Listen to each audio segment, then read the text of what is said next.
그 길 따라 주님을 따라 살아갈 수 있는 우리 성도들 되시기를 원합니다. 오늘 주신 하나님의 말씀 보겠습니다. 오늘 주신 하나님의 말씀 사도행전 11장에서 봅니다. 사도행전 11장 19절에서 26절 말씀입니다. 사도행전 11장 19절에서 26절 말씀입니다. 제가 가진 성경 신약 207쪽에 있는 말씀입니다. 사도행전 11장 19절에서 26절 우리 한 절씩 교독하겠습니다. 그때 스데반의 일로 일어난 환란으로 말미암아 흩어진 자들이 베니게와 구브로와 안디옥까지 이르러 유대인에게만 말씀을 전하는데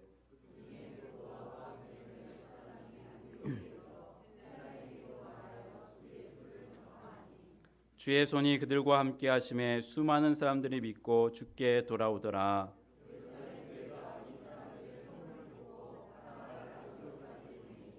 그가 이르러 하나님의 은혜를 보고 기뻐하여 모든 사람에게 굳건한 마음으로 주와 함께 머물러 있으라 권하니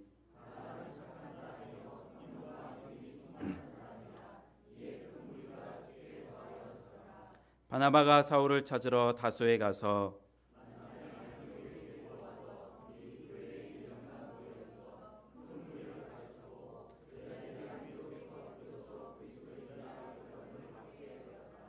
아멘. 이 시간 담임 목사님 나오셔서 그리스도인이라고 부릅니까? 라는 제목으로 말씀 전해주실 때 은혜 많이 받으시기 바랍니다. 오늘 본문은 소아시아에 있는 교회, 유명한 교회죠. 안디옥 교회에 관해서 다루고 있는 본문입니다.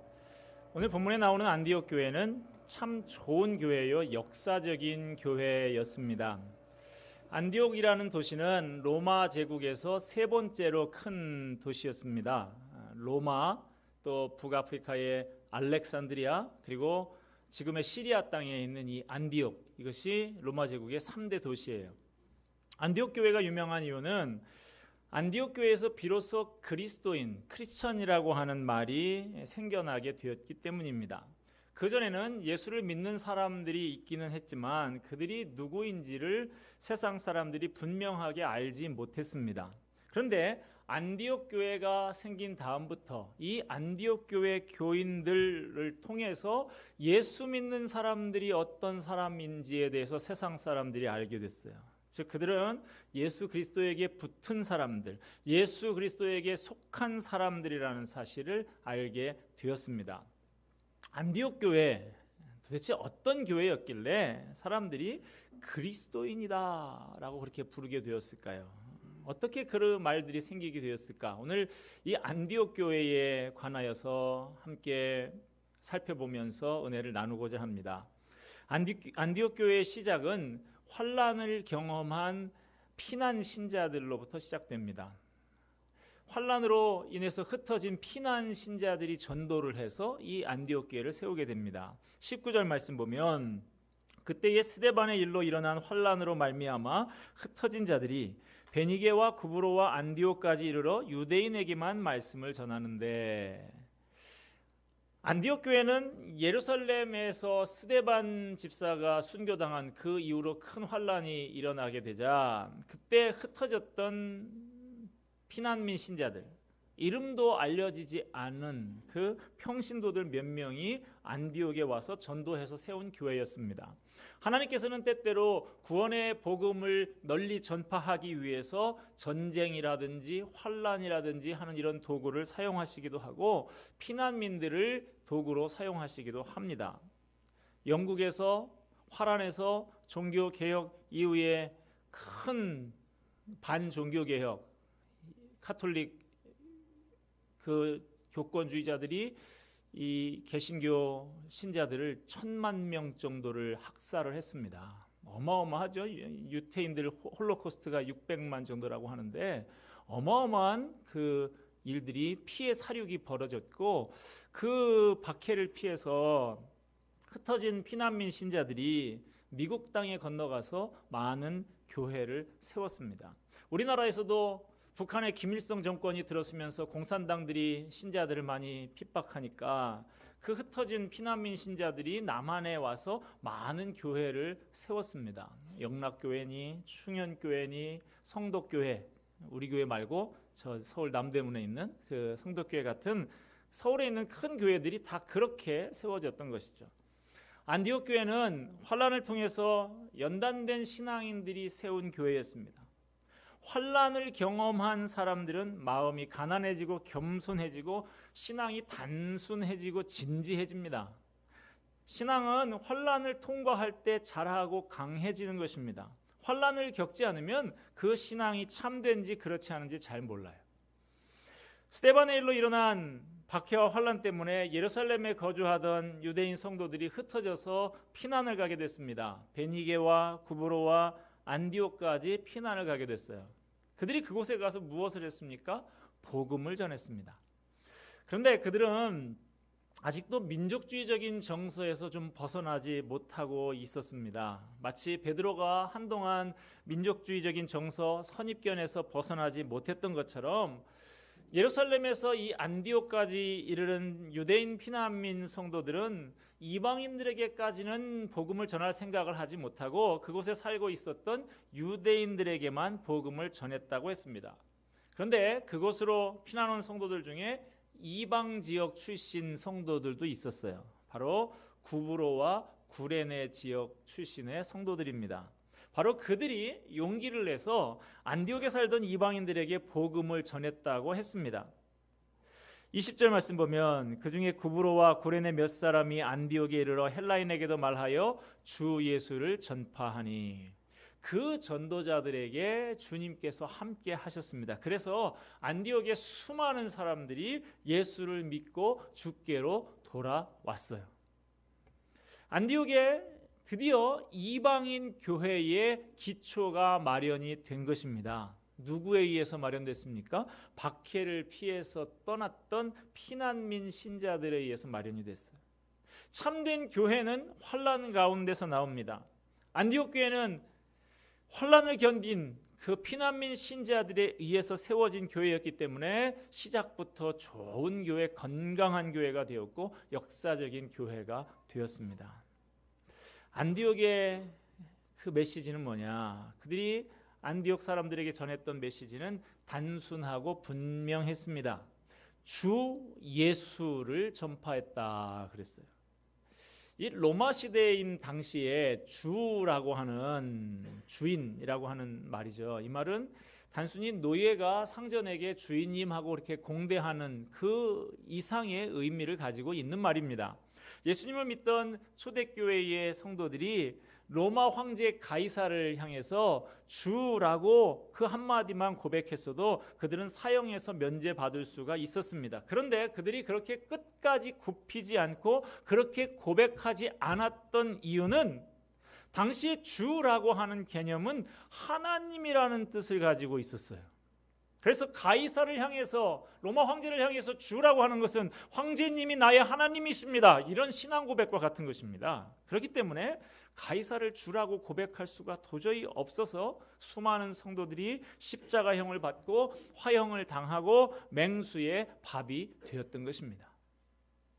예수를 주라고 고백하고 전파하는 것은 예수님이 이 세상을 창조하신 창조주이시며 이 세상을 진정으로 다스리시는 섭리주이시며 세상을 최종적으로 심판하시는 심판주라고 고백하면서 전파하는 것입니다.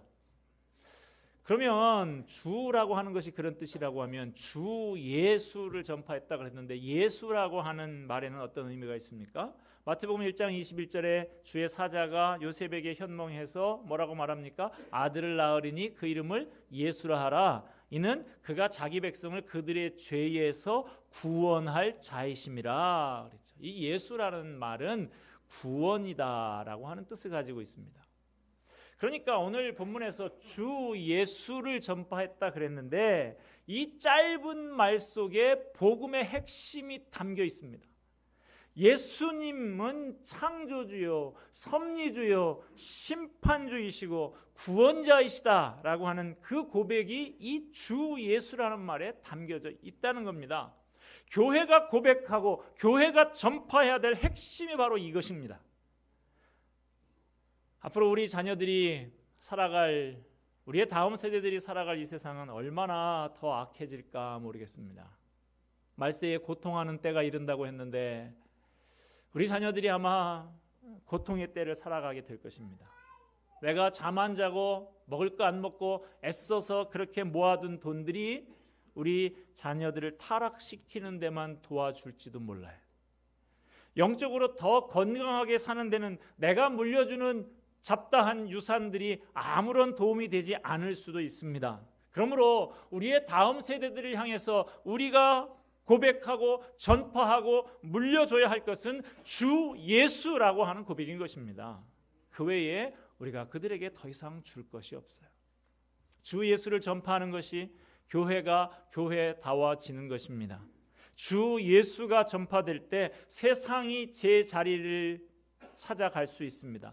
주 예수가 전파될 때 이 땅에 이 헛된 문화가 제 정신을 차리고 제 자리를 찾아갈 수가 있습니다. 그들이 주 예수를 전파했을 때 오늘 본문 21절에 보니까 주의 손이 그들과 함께 하셨다 그랬습니다. 주 예수를 전파하는 그들을 하나님께서 그들과 함께 하시며 축복하셨다라는 말입니다. 수많은 안디옥 사람들이 그 결과 예수를 믿고 주께로 돌아오게 되고 드디어 안디옥 교회가 세워지게 되었습니다. 이렇게 시작된 안디옥 교회는 바나바와 사울이라고 하는 두 사람의 동역자에 의해서 가르쳐지고 훈련시켜서 날로 부흥하게 됩니다. 자, 22절 보니까 예루살렘 교회가 이 사람들의 소문을 듣고 바나바를 안디옥까지 보내니 그랬습니다. 예루살렘 교회가 안디옥에 복음이 전파되고 수많은 안디옥의 이방인들이 예수를 믿고 주님께로 돌아왔다라는 놀라운 소식을 들었습니다. 그래서 안디옥 교회를 격려하고 돕기 위해서 한 지도자를 파송을 합니다. 그 사람은 사도들이 아니었고 바나바였습니다. 23절 24절에 보면 그가 이르러 하나님의 은혜를 보고 기뻐하여 모든 사람에게 굳건한 마음으로 주와 함께 머물러 있으라 권하니 바나바는 착한 사람이요 성령과 믿음이 충만한 사람이라 이에 큰 무리가 주께 더하여지더라. 바나바는 여러모로 살펴볼 때 이 안디옥에 세워진 이방인 교회를 격려하고 돕는 데에 가장 적합한 적임자였습니다. 그는 우선 구브로 출신의 유대인이었습니다. 안디옥에 살던 이방인들이 처음에 예수를 믿게 된 것이 누구의 전도를 통해서라고요? 구브로 출신 신자들이 전도를 해서 예수를 믿고 교회가 세워지게 됐어요. 예루살렘 교회가 그 점을 고려한 것입니다. 그래서 구브로 출신인 바나바를 안디옥에 보냈어요. 사도행전을 기록한 누가는 바나바를 가리켜서 한마디로 착한 사람이다 그랬습니다. 여러분들은 남들이 여러분들을 보면 뭐라고 부를까요? 독한 사람이다. 이래서는 안 되지 않겠습니까? 바나바와 같이 착한 사람이다. 이런 평을 들을 수 있게 되기를 바랍니다. 물론 그 뒤에 착한 사람이다라는 말에 뒤에 성령과 믿음이 충만했다라는 말도 나옵니다만은 착한 사람이 제일 처음이었다라고 하는 거예요. 안디옥 교회는 이 바나바라고 하는 착한 사람이 사역을 하면서 더 많은 사람들이 주께 더해지게 됐습니다. 교회가 부흥하고 성장하게 됐습니다. 안디옥 교회 교인들이 점점 늘어나게 되니까 바나바는 자기 혼자 이 안디옥 교회를 목회하기에는 역부족임을 절감하게 되었습니다. 이방인 선교의 기지의 역할을 하게 될 이 안디옥 교회가 튼튼하게 세워지기 위해서는 자기보다 더 유능한 사람이 와서 도와주고 가르쳐줄 필요가 있다고 생각하게 됐어요. 동역자가 필요했습니다. 그래서 바나바가 생각해낸 사람이 바로 사울이에요. 바나바는 사울을 이미 잘 알고 있었습니다. 다메섹 도상에서 주님을 만난 사울이 예루살렘으로 회심하고 갔을 때 교회를 핍박했던 바울의 전력을 잘 알고 있는 예루살렘의 신자들은 사울이 회심했다라는 사실을 잘 믿으려고 하지 않았죠. 교회에 이 사람이 위장 전입을 해서 신자들을 하나하나 다 파악해낸 다음에 한꺼번에 소탕하기 위한 술책을 부리는 것이 아닌가 그렇게 의심을 했어요.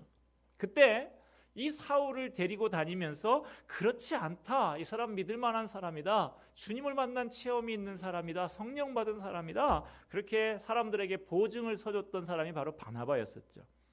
바나바는 바로 그때부터 사울을 잘 알고 있었습니다. 사울이 얼마나 큰 그릇으로 준비된 사람인지, 위대한 스승 가말리엘의 문화생이었던 이 사울이 얼마나 높은 학식을 지녔는지, 주님의 부르심을 받기 전에 교회를 핍박했던 그것조차도 이 바나바 입장에서 볼 때는 사울이 가진 열정과 추진력을 보여주는 일면일 수 있었다는 것입니다.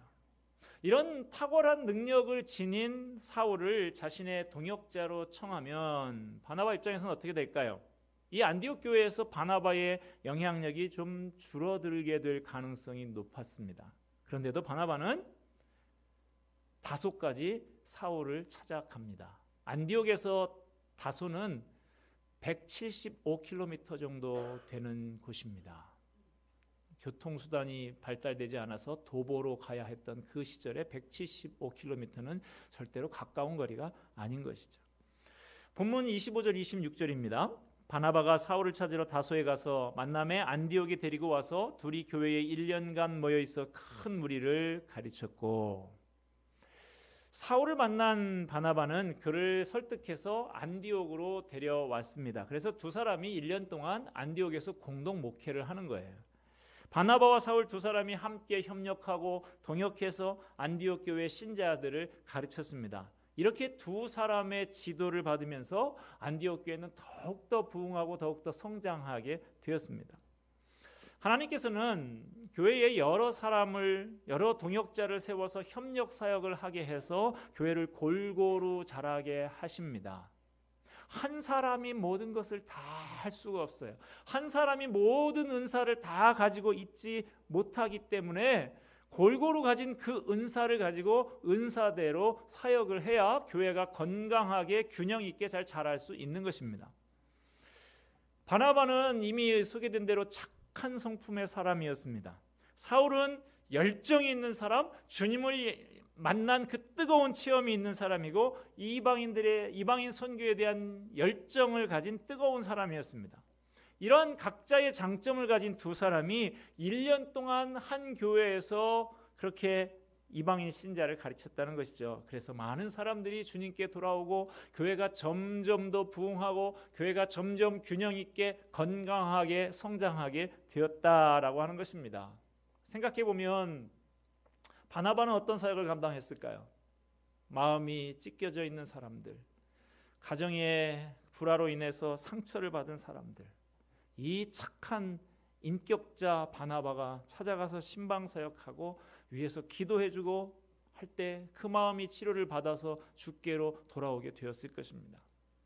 또 한편으로 사울은 어떻게 쓰임받았을까요? 이방 종교와 미신과 향락에 깊이 빠져있던 그 안디옥 사람들에게 사울의 그 지적이면서도 뜨거운 그 설교, 그것이 그들에게 큰 감동을 주고 그들이 주께로 돌아오게 했다라고 하는 것입니다. 바나바는 참으로 훌륭한 사람이었습니다.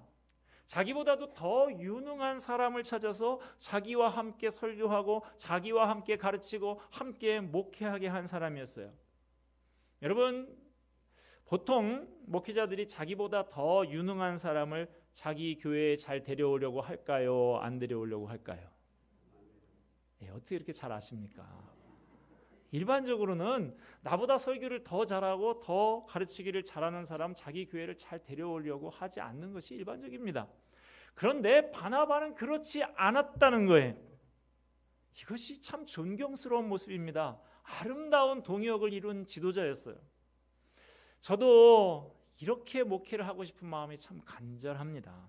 저는 제 스스로 생각해봐도 실력이 뛰어난 대단한 목회자는 아닌 것 같아요. 그냥 평범합니다. 카리스마적인 그런 지도력도 없는 것 같아요. 이렇게 역량이 부족한 사람이 목회를 잘하고 건강한 교회를 만들어가는 방법은 뭐냐? 좋은 동역자를 세워서 같이 협력하는 것이죠. 저는 할 수 있는 대로 우리 교회에 아주 실력 있고 신실한 좋은 교역자들을 모셔서 아름답게 동역하고 싶습니다. 탁월한 분들, 저보다 훨씬 나은 분들이 오셨으면 좋겠어요. 그래서 목회 사역을 과감하게 나누고 협력하고 싶습니다. 그래서 교회가 부흥하고 성장하면 대형 교회를 만들어 나가는 것보다는 분립 개척을 하고 싶은 마음이 저한테 있습니다. 다른 목사님이 함께 분립 개척을 해서 나가도 되겠지만 그분이 성도교회 남는 게 더 유익하겠다 그런 생각이 든다고 하면 제가 개척을 해서 나갈 수도 하나의 방법이라 생각이 됩니다. 대개는 교회가 분립 개척을 해도요, 기존 교회에서 5km 이상 떨어진 먼 데다가 해라 이런 지침을 주기도 합니다. 우리 교회 교인들을 더 이상 빼가지 마라 뭐 이런 의미겠죠. 그러나 저는 생각이 좀 다릅니다. 우리 교회가 분립을 한다고 하면 우리 교회에서 아주 가까운 데다 해야 된다고 생각해요. 기껏해야 권선동이니까 뭐 세류동이나 뭐 인계동이나 메탄동이나 뭐 이 정도에다가 해야 된다고 생각을 해요. 왜냐? 그래야 우리 교인들을 뚝 떼어서 진정한 의미의 분립을 할 수가 있지. 저 성남이나 저 천안쯤에 가면 어떻게 우리 교인들한테 그건 교인들이 가라 그러는 건 립 서비스에 불과하지 갈 수가 없지 않습니까? 분립을 해도 서로 별개가 아니라 형제 교회로서 관계를 가지고 아름답게 동역할 수 있다라고 생각을 합니다. 작은 교회가 가진 장점은 작은 교회대로 누리고 큰 교회만 할 수 있는 그런 큰 사역에는 형제 교회가 함께 힘을 모아서 할 수가 있는 것이죠. 같이 좀 체육대회도 하고 좋은 강사님 모셔서 연합 수련회도 갖고 단기 선교나 봉사활동도 같이 가고 그렇게 한다면 각자의 교회가 얼마나 아름답게 연합해서 사역할 수 있는가라는 생각이 듭니다. 우리 한국 사람들은 동업을 잘 못한다는 그런 소문이 있습니다. 죽지 못해서 그렇게 친하던 친구들도 같이 사업하자 그래가지고는 의가 나가지고 원수가 되는 그런 경우를 저도 봤습니다. 그러나 우리가 기억해야 될 것은 예수님은 제자들을 파송하실 때 둘씩 반드시 짝을 지어서 보냈다라고 하는 사실입니다. 둘이 합력해서 사역하라는 것이죠. 우리 교회가 좋은 교회가 되고 부흥하는 교회가 되려고 하면 이 안디옥 교회와 같은 협력과 동역이 이루어져야 합니다. 담임 목사와 부교역자들이 동역하고 장로님들이 동역하고 집사님들, 권사님들이 아름답게 동역하고 기존 신자들과 새 신자들이 동역하는 아름다운 동역이 이루어지면 안디옥 교회처럼 좋은 소문난 교회가 될 수 있습니다. 우리 교회가 그런 교회가 되기를 바랍니다. 하나님께서 우리 성도교회에 안디옥 교회에 주셨던 그 은혜와 축복을 주시기를 바랍니다. 안디옥 교회는 그렇게 해서 그리스도인이라는 말이 시작된 역사적인 교회입니다. 바나바와 사울 두 사람이 동역하며 많은 무리들을 열심히 말씀으로 가르치고 훈련을 시켰더니 주님의 가르침과 삶을 본받아 살기로 작정하고 훈련을 받은 제자들이 많이 생겨나게 되었습니다. 자, 그렇게 주님을 따라서 살기로 작정한 안디옥 교회의 제자들로부터 무슨 일이 생겼습니까? 그리스도인이라는 말이 처음 생기게 되었습니다. 크리스천이라고 하는 말이 안디옥 교회에서 처음으로 생긴 거예요. 서두에서도 말씀을 드렸습니다만 이 안디옥이라고 하는 도시는 로마 제국에서 세계를 통치하기 위해서 의도적으로 세운 행정 도시입니다. 로마 제국의 3대 도시에 안디옥이 들어요. 그래서 이 안디옥에는 로마 제국의 권력자들, 부자들이 많이 살았습니다. 그들이 노예를 많이 거느리고 있었어요. 인구의 70%가 노예였다고 그럽니다. 그렇게 노예들이 많이 있으니 노예들이 힘든 일을 다 합니다. 그러니 주인들은 시간이 남겠죠? 돈도 많습니다. 시간이 남아요. 뭐 해야 되죠? 놀아요? 집사님은 그냥 노는데 이 사람들은 죄를 짓습니다. 이 도시는 다프네라고 하는 요정신, ним프라고 하는 그 요정신과 여러분도 다 아는 신이 있습니다. 주신, 술신인데요. 바카스. 이 사람들은 지킬 거를 잘 지키지 않는 사람들이에요. 바카스라고 하는 그 신을 섬기니까 얼마나 술을 좋아하겠습니까? 흥청망청 날마다 부어라 마셔라 하지요. 또 이 다프네라고 하는 요정신, 큐피드의 화살을 맞아가지고 그렇게 연애를 했던 그런 이 신을 숭상하는 이 사람들, 성적으로 많이 타락한 도시였습니다.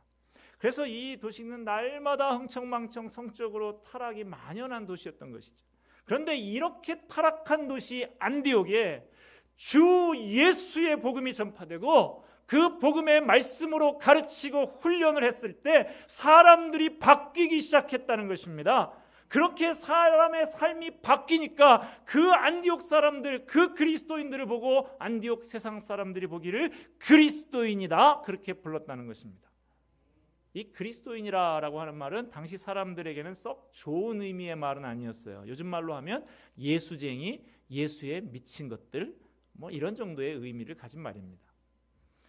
그리스도인이라고 하는 말은 그리스도인을 따르는 사람, 그리스도에게 속해 있는 사람, 이런 말입니다. 그리스도인을 따르는 사람들이다, 저 사람들은 그리스도인들이야 라고 낙인을 딱 찍었다는 거예요.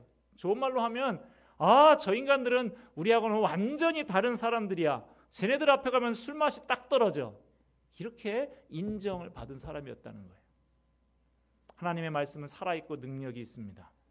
하나님의 말씀은 그리스도인의 삶을 변화시킵니다. 여러분이 잘 아는 이 벤허라는 영화 있죠. 저도 예전에, 요즘에 그렇게 큰 화면, 70mm 화면 가진 이제 스크린 가진 극장이 없죠. 저 충무로의 대한극장에서 제가 70mm 화면으로 벤허를 봤던 그 감동이 기억이 나는데, 이 원작은 미 육군 퇴역 장군이었던 왈레스라고 하는 사람이 소설을 쓴 것을 가지고 영화를 만든 것이죠. 왈레스가 이 작품을 쓴 동기는 아주 우연한 것이었습니다. 이 사람은 예수 믿지 않는 사람이 무신론자였는데, 친구 한 사람이 야, 너 작가인데 성경에 나온 인물을 소재로 해서 소설을 쓰면 너 대박난다. 특히 예수의 생애에서 좀 영감을 얻어서 쓰면 아주 인기 있는 소설을 쓸 수 있을 거다라고 제안을 하는 거예요. 그래서 혹한 마음에 예수를 알기 위해서 성경을 읽기 시작했던 것입니다. 그렇지만 소설을 쓰려고 성경을 읽고 예수에 대해서 알아가고 하는 중에 이 왈레스가 예수님을 만나게 됩니다. 그래서 예수님의 십자가 앞에 무릎을 꿇게 됩니다. 그 후로 그는 그리스도를 증거하는 작가가 되었습니다. 배너의 마지막 장면, 예수님 앞에서 문둥병자가 고침을 받고 많은 사람들이 그리스도를 만나게 될 때 그 마음이 새로워지는 역사를 체험하는 것을 그리고 있죠. 이렇게 하나님의 말씀 안에는 인간을 변화시키는 신비한 힘이 감춰져 있습니다. 히브리서 4장 12절에 이렇게 말씀합니다. 하나님의 말씀은 살아있고 활력이 있어 좌우의 날선 어떤 검보다도 예리하여 혼과 영과 관절과 골수를 찔러 쪼개기까지 하며 또 마음의 생각과 뜻을 감찰하나니.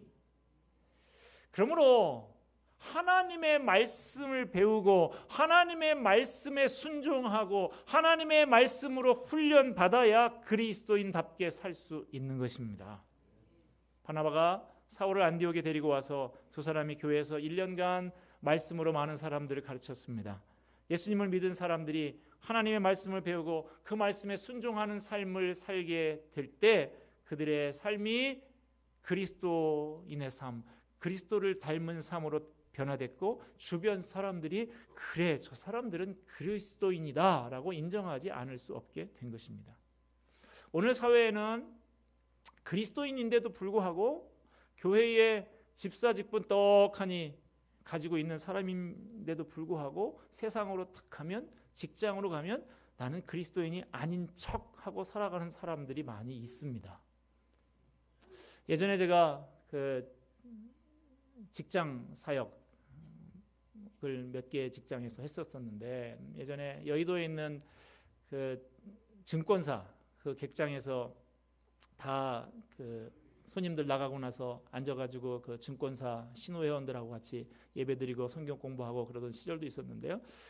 직원 수가 꽤 많은데 오는 사람은 별로 많지 않은 거예요. 그래서 제가 그 신호회장님이 그 전산 실장님이에요. 그래서 실장님, 뭐 개인 정보를 그 유출하자는 것은 아니지만 뭐 그 인사 자료에 종교란이 있을 거 아니냐. 거기에 기독교라고 돼 있는 사람만 소팅을 해서 그 최소한의 이름하고 종교 이것만 소팅해서 한번 좀 출력을 할 수는 없습니까? 그랬더니 뭐 어렵지 않은 일이죠. 그리고 출력을 해서 오셨어요. 그 다음 주에 가져왔는데 보니까 앉아서 옆에 신우회원들 10명 이렇게 앉은 사람들이 같이 쭉 봤어요. 이야, 이 사람도 기독교이냐? 이야, 이 사람 어저께도 필름 끊겼다 그러던데 뭐 이런 이야기들을 하는 걸 제가 봤어요. 그래서 우리가 그런 사람들한테 별명을 붙여줬습니다. 007 크리스천, 국정원 그리스도인, 음지에 숨어서 양지를 지향하는 그런 사람들이다 우리가 불렀어요. 그런가 하면 내가 그리스도인이다라고 하는데도 사람들이 야, 무슨 네가 그리스도인이냐 이렇게 인정을 해주지 않는 사람도 있습니다. 그러나 어떤 사람은 나는 그리스도인이라고 말하지 않지만 누구나 다 저 사람은 정말 진실한 그리스도인이야 라고 인정해주는 사람도 있습니다. 이것이 정말 그리스도인다운 사람인 것이죠. 과연 나는 어떤 부류에 속하는 그리스도인인지 한번 돌아볼 필요가 있습니다. 여러분들더러 세상 사람들이 당신은 그리스도인입니다 라고 그렇게 인정하고 부르고 있습니까? 말씀을 맺습니다. 안디옥 교회의 시작은 환란으로 흩어진 피난민 신자들의 전도로부터 시작이 되었습니다. 그들이 안디옥 사람들에게 던진 메시지는 단순하고 분명했습니다. 주 예수였어요. 안디옥 교회는 바나바와 사울 두 사람이 동역하면서 협력하여 가르쳐서 부흥한 교회였습니다. 안디옥 교회는 그리스도인이라는 말이 시작된 역사적인 교회였습니다. 우리가 예수님을 믿는 것만으로 교회의 마당들을 밟고 왔다 갔다 하는 것만으로 만족하며 그 상태에 머물러 있어서는 안 됩니다. 우리는 그리스도의 향기로서 그 향기를 발해야 됩니다. 빛으로서 소금으로서의 역할을 감당해야 됩니다. 그리스도를 믿는 사람으로서 그리스도를 따르는 자가 되어야 합니다. 그래서 그리스도인이라고 불신자들로부터도 인정을 받고 불려야 합니다. 세상이 점점 악해가고 타락해져 갈수록 참 그리스도인이 더 절실히 필요한 것입니다. 여러분들더러 사람들이 그리스도인이라고 부르고 있습니까? 하나님의 말씀을 열심히 배우고 묵상하고 그대로 지키며 사십시다. 참 그리스도인 되려고 하면 때로는 좀 손해도 보고 불이익도 기쁘게 감수할 수 있어야 합니다. 그리하여 우리의 그리스도인다운 모습을 보고 모든 사람들이 충격과 도전을 받고 하나님 앞에 돌아오게 되는 은혜가 있기를 주님의 이름으로 축원드립니다. 기도하겠습니다.